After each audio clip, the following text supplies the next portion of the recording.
Si è tenuta oggi, 27 settembre, nella sede udinese della Regione Autonoma Friuli Venezia Giulia, la consegna degli attestati ai 20 giornalisti che hanno partecipato al primo corso di lingua friulana organizzato dall'ARLEF, Agenzia regionale per la lingua friulana, e dall'Ordine regionale dei giornalisti. A consegnare gli attestati ai professionisti della comunicazione c'erano l'assessore regionale con delega alle lingue minoritarie per Paolo Roberti, il presidente del Consiglio regionale Piero Mauro Zanini, il presidente dell'ARLEF Eros Cisilino e il presidente dell'Ordine dei giornalisti regionale Cristiano Degano. Sentiamo le dichiarazioni di Cisilino e Zanin.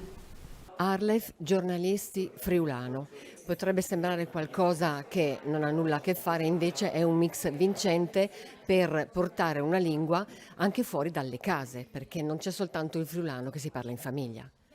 È vero, noi stiamo andando verso la professionalizzazione dell'utilizzo della lingua friulana, non solo per quello che riguarda l'informazione, ma anche per l'istruzione, quindi con una collaborazione molto importante con l'Università di Udine, che ci darà delle certificazioni di alto livello tra poco tempo.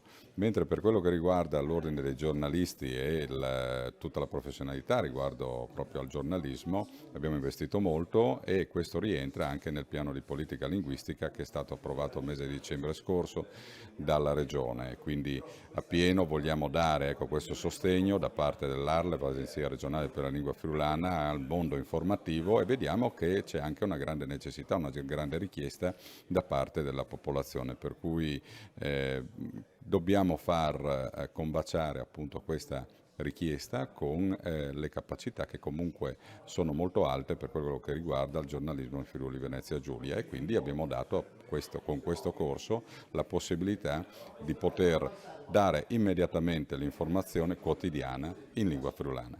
È una giornata importante per il Friuli e per la lingua friulana. Oggi una ventina di giornalisti sono stati certificati con un attestato perché hanno svolto un corso in lingua friulana. Giornalisti della carta stampata, della televisione,